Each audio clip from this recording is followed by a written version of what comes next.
Students federal board mathematics 2009 का subjective paper हम solve कर रहे थे, ठीक है। अगर आप यहाँ पे देखें तो हमने इसके 12 क्वेश्चन यहाँ पे सॉल्व कर लिए थे। यहाँ पे आपको टिक्स भी नज़र आ रही हैं, यहाँ पे मार्क किए हुए हैं क्वेश्चंस, ठीक है। यहाँ पे आप देख सकते हैं स्क्रीन में, ठीक है, कि 12 क्वेश्चन हमने सॉल्व कर लिए हैं। अभी इस लेक्चर में हम 13 क्वेश्चन, यहाँ पे मैं इसको मार्क कर देता हूँ, 13 क्वेश्चन सॉल्व करेंगे। Factorise 64a cube minus 343b cube minus 4a plus 7b, ठीक है। इसको यहाँ पे हम कॉपी कर लेते हैं और ब्लैंक स्क्रीन पे ले जाके इसको हम सॉल्व करेंगे। ये हमने कॉपी कर लिया, ठीक है, और यहाँ पे हम इसको पेस्ट कर देते हैं जी। फैक्टराइजेशन से रिलेटेड क्वेश्चन है ये, फैक्टराइज करना है, ठीक है। अब अगर आप इस क्वेश्चन को देखें तो देखते साथ हमारे पास ये क्यूब का फार्मूला माइंड में आता है, और ये होल क्यूब नहीं है बल्कि ये cube of sum of cubes है, ठीक है, सम ऑफ क्यूब्स। यहाँ पे अगर आप देखें तो हम इसको लिख सकते हैं 64, इसको मैं दोबारा लिखता हूँ क्वेश्चन को यहाँ पे, minus 343b cube minus 4a plus 7b, ठीक है। अब अगर आप देखें यहाँ पे तो 64 को देखें, 64 हमारे पास 4 मल्टीप्लाई बाई 4 मल्टीप्लाई बाई 4 करने से भी 64 आ जाता है, ठीक है। 8 मल्टीप्लाई बाई 8 करें तो तब भी 64 आता है, ठीक है।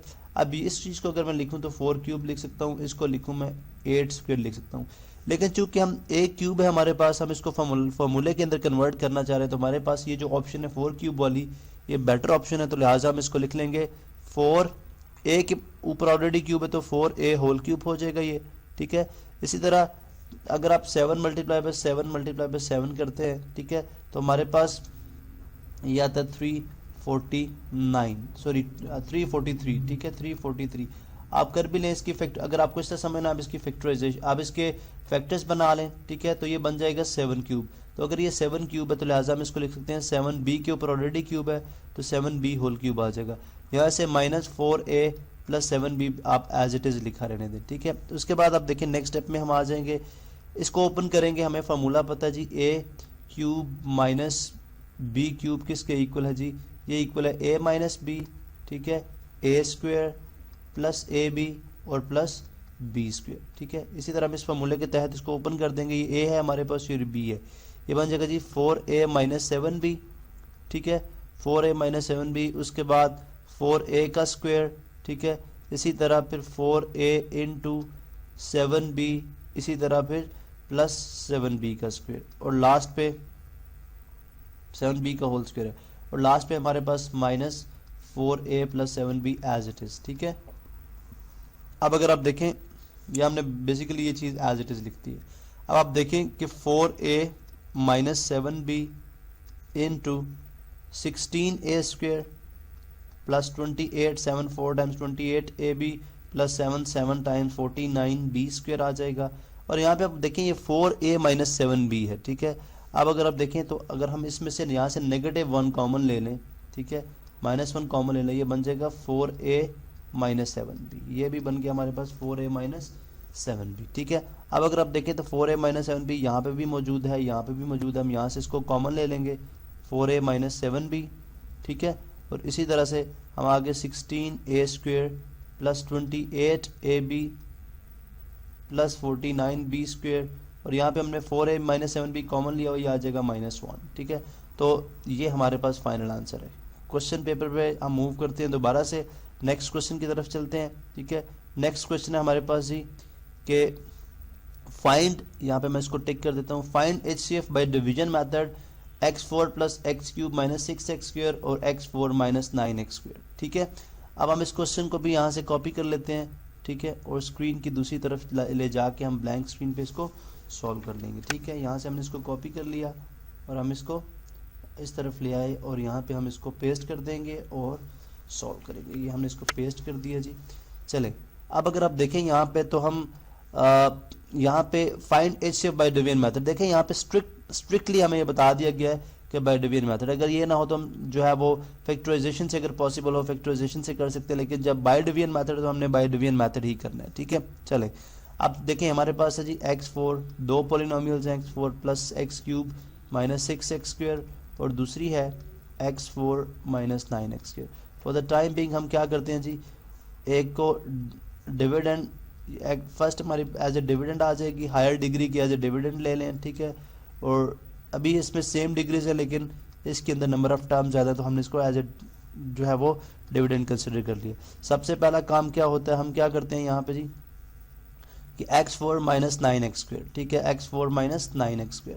अब हम इसको तब तक जो है वो डिवाइड करेंगे तब जब तक हमारे पास आंसर 0 नहीं आ जाता, या तब जब हमारे पास इसकी डिग्री यानी डिवाइजर की डिग्री डिविडेंड की डिग्री से ग्रेटर नहीं हो जाती, तब तक हम यहाँ पे इसको सॉल्व करेंगे। जब डिवाइजर की डिग्री ग्रेटर हो जाएगी तो डिवाइजर हमारा डिविडेंड बन जाएगा, और जो हमारे पास रिमाइंडर था वो एज ए डिवाइजर के तौर पे हम फर्दर उसको सॉल्व करेंगे, ठीक है।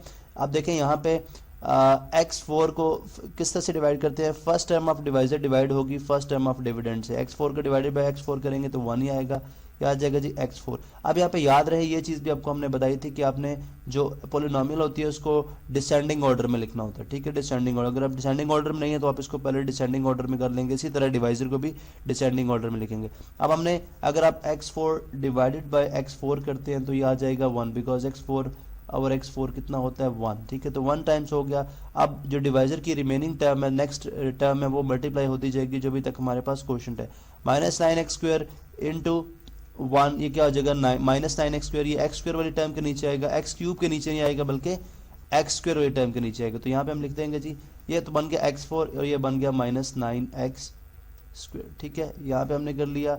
यहाँ पे हम साइन चेंज करेंगे, ठीक है, ये नेगेटिव हो जाएगा, ये पॉजिटिव हो जाएगा, ये कैंसिल आउट हो जाएगा। अब अगर आप देखें ये x³ जो है वो एज इट इज़ नीचे आ जाएगा, और 9 माइनस 6 ये आ जाएगा plus 3x², 9 minus 6 plus 3x², ठीक है। अब अगर आप यहाँ पे देखें तो डिवाइज़र जो है, जो हमारे पास अभी जो हमारे पास जो रिमाइंडर है यहाँ पे, ठीक है, जो रिमाइंडर है वो हमारे डिवाइज़र से उसकी डिग्री कम हो गई है, तो लिहाजा डिवाइज़र अभी हमारे पास जो है वो एज ए नेक्स्ट स्टेप में हम इसको एज ए डिविडेंड के तौर पे स्टडी करेंगे, ठीक है। अभी हम क्या करेंगे जी x4 माइनस 9x² आ जाएगा एज ए डिविडेंड के तौर पे, तो ये आ जाएगा x³ प्लस 3x², ठीक है। अब आप इसको डिवाइड करें इसके ऊपर, तो ये x4 को जब हम डिवाइड करते हैं x3 के साथ तो ये हमारे पास आया था जी x4 और x4 माइनस 3, तो which is equal to x। यहाँ पे हम x के साथ करेंगे, आ जाएगा x4, ठीक है, और रिमेनिंग जो टर्म्स हैं वो अभी क्वेश्चन से मल्टीप्लाई होते जाएंगे, 3x² इंटू x ये बन जाएगा 3x की पावर 3x² इंटू x ये बन जाएगा प्लस 3, इसको बल्कि हम नेक्स्ट लिख लेते हैं यहाँ पे प्लस 3x³, ठीक है। इसी तरह हम यहाँ पे इसको ड्रैग डाउन कर लेते हैं जी। यहाँ पे अगर आप देखें तो ये नेगेटिव साइन और ये नेगेटिव साइन ये कैंसिल आउट हो जाएगा, ये माइनस 3x³ जो है माइनस 3x³ जो है और माइनस 9x², ठीक है, माइनस 9x²। अब यहाँ पे अगर आप माइनस 9x², ठीक है, अब ये हमारे पास बच गया क्योंकि हमने 3x³ इसलिए लिखा कि हमने डिसेंडिंग ऑर्डर का ख्याल रखना होता है, ठीक है। तो लिहाजा यहाँ पे मैं लिख भी देता हूँ जी डिसेंडिंग ऑर्डर के अंदर, ठीक है, डिसेंडिंग ऑर्डर, इसका हमने ख्याल रखा इसलिए हमने इसको इस तरह से लिखा, ठीक है। इसी तरह से अब x³ को अब माइनस 3x³ पे डिवाइड करेंगे, ठीक है, तो आ जाएगा माइनस 3, ये सारा रफ वर्क है जो मैं यहाँ पे कर रहा हूँ, ठीक है। अच्छा, minus 3x³ divided by x³ cancel out हो जाएगा, जस्ट आ जाएगा -3, तो -3 के साथ करेंगे ये हमारे पास आ जाएगा -3x³, ठीक है, plus into minus, -3 into 3 9x², ठीक है। जब तक हमारे पास 0 नहीं आएगा हम इसको सॉल्व करते रहेंगे, ये प्लस आ गया, प्लस आ गया, ये भी कैंसिल आउट, ये भी कैंसिल आउट, नीचे हमारे पास क्या आ गया 0। तो लिहाजा अब जो हमारे पास डिवाइजर है दिस इज द HCF, ये क्या है हाईएस्ट कॉमन फैक्टर, ठीक है, x³ plus 3x² is the highest common factor in दोनों जो हमारे पास पॉलिनोमियल्स थी इनके दरमियान, ठीक है। तो ये हमने सॉल्व किया जी। इसी तरह भी नेक्स्ट लेक्चर के अंदर जो रिमेनिंग शॉर्ट क्वेश्चंस हैं हम उनको सॉल्व करेंगे।